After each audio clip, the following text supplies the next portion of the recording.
Welcome back, everybody. We are still waiting on some suspension parts, so we're doing some general maintenance and a few little upgrades today. So what we're working on right now is water temperature gauge. So here's where the sensor goes. And we bought a couple of gauges from Autometer. So this one's an electrical gauge, so it needs a sending unit. So that's what Ryan is putting in now. We've already removed the old plug.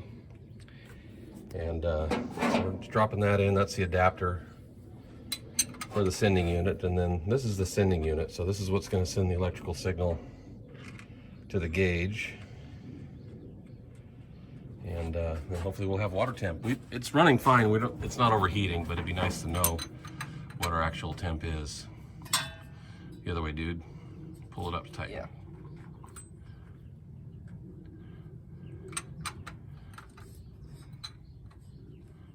There you go. Go ahead and crank that in there. And these are pipe threads, so they don't need any sealant. And some folks say that if you put sealant on them, it affects the reading. So we're gonna try it without it, and if it doesn't leak, that's the way we're gonna leave it. If it does leak, then we'll figure that out when we get there. All right. That's good. Now tighten up the sending unit.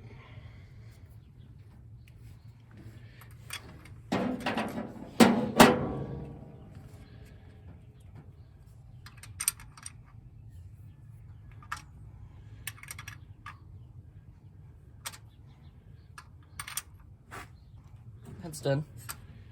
All right, now we're gonna run some wires and mount the gauge. As you can see, it's running pretty nice now. We had a pretty massive vacuum leak that was giving us problems. So turns out there was a plate underneath the carburetor here that actually had water running through it. I think that was some sort of emissions deal. And I couldn't see any visible leaks. I replaced the gaskets and nothing really seemed to fix it. So just pulled that out of there and looped this hose for now for a water block off, and then put a new carb spacer in there. And man, it runs great now. It idles nice. Literally, it's running cold right now. We just started it up, so it's really nice. Running well. We also decided to replace the air cleaner with a more, kind of a more modern one, which is this one here. By Edelbrock. Yeah, just to sort of dress it up a little bit. And one of the things we had to do was the fuel inlet used to come straight in the side of the carburetor, so we had to put a 90-degree fitting on it right there to clear the air cleaner. So that all fits now. There we go. So under the hood is pretty much done. Nothing really left to do. So doing a few more little mechanical adjustments today, and work on the lights a little bit. We've got a couple lights that aren't working properly, and then she's pretty much ready to cruise. All right, so just went out for a little cruise to warm it up a little bit, and it looks like the temp gauge is working fine. She runs nice and cool.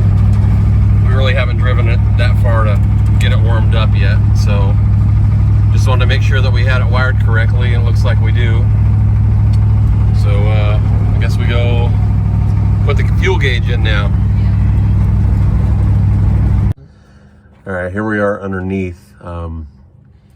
So here's the new sending unit right here. You can see we've got new fuel line, but these are the wires that work the gauge, and we've traced them back, and they're questionable. They might not, they're probably broken. They're certainly crusty. So what I think we're gonna do is just pull this off, and I've already terminated a couple of new wires here. So we're gonna use yellow for signal and black for ground. Put those on there like that, and then we're gonna zip tie the wires, basically follow the fuel line all the way up until we get to the dash, and then we'll split off from there. All right, so that's zip tied up there. We're gonna follow it around. Fuel line goes through the wheel well here. Kind of hard to see. I'll get out the other side, but there's clamps there already, so we're gonna try to run the wires through the clamps, and then we'll zip tie it where we have to. All right, we got the wires run through the wheel well, and then this is the fuel line here. So you can see we've got it zip tied to the fuel line near the Adele clamps. Now we just got to figure out where it's going to go into the cabin. So Up through here goes up in front of the firewall and then in. That might be the way to go. I don't know. We're just kind of trying to figure it out right now.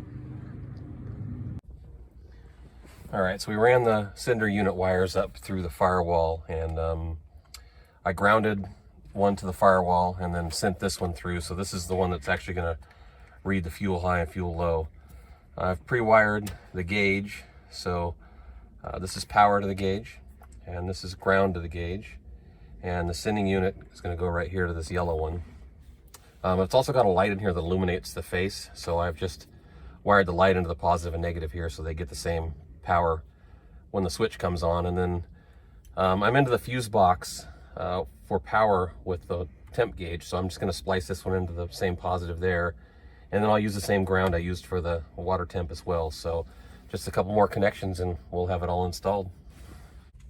All right, so we now have everything installed and it's all wired in. So cross your fingers. Let's see what we get here. Let's turn the power on.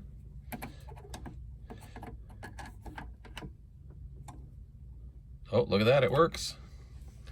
All right, sweet. So we were guessing we had about a quarter tank, and that's about what we've got. So cool, one more job done. Just like downtown, son.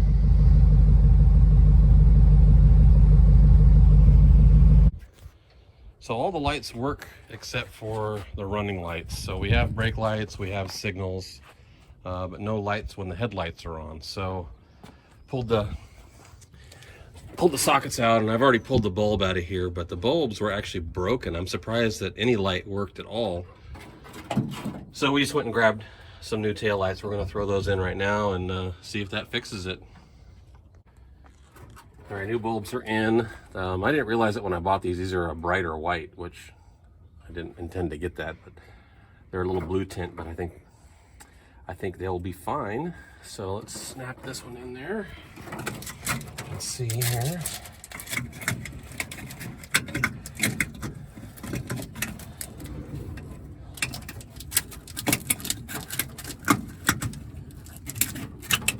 Okay, that's good.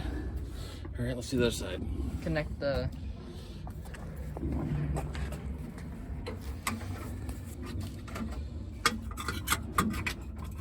Oops.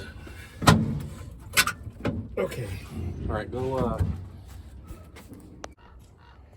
right, Ryan's gonna fire it up here, and we're gonna check the tail lights.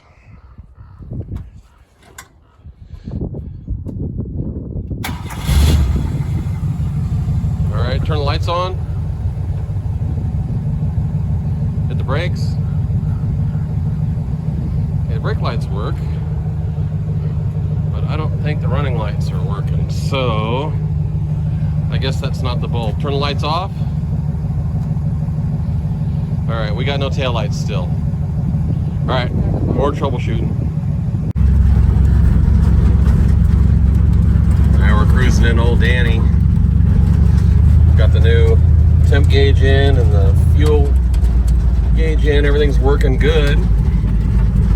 Brakes are dialed in. Lights are all working, so we are just about dialed. And old Rhino is getting a chance to cruise around the neighborhood a little bit. What do you think? Pretty good, right? Yeah, pretty awesome. Good thing we live in a rural area so we can get away with this.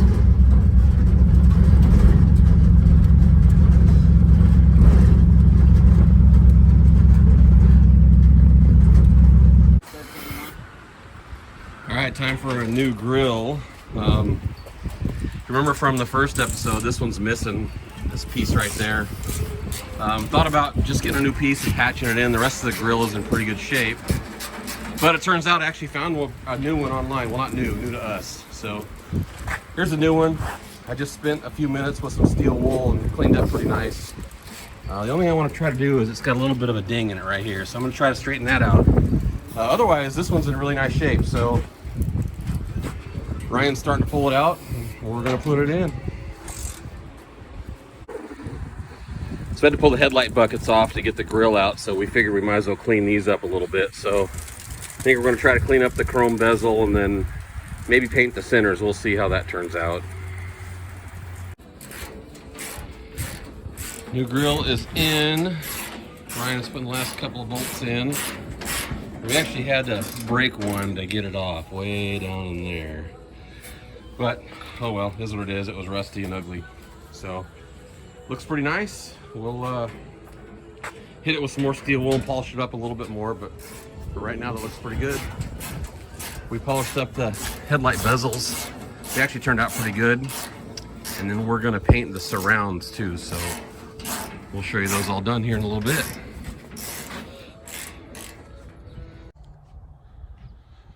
All right, she's pretty much a driver now. You can see, got the headlight buckets painted, or the surrounds, whatever you wanna call them.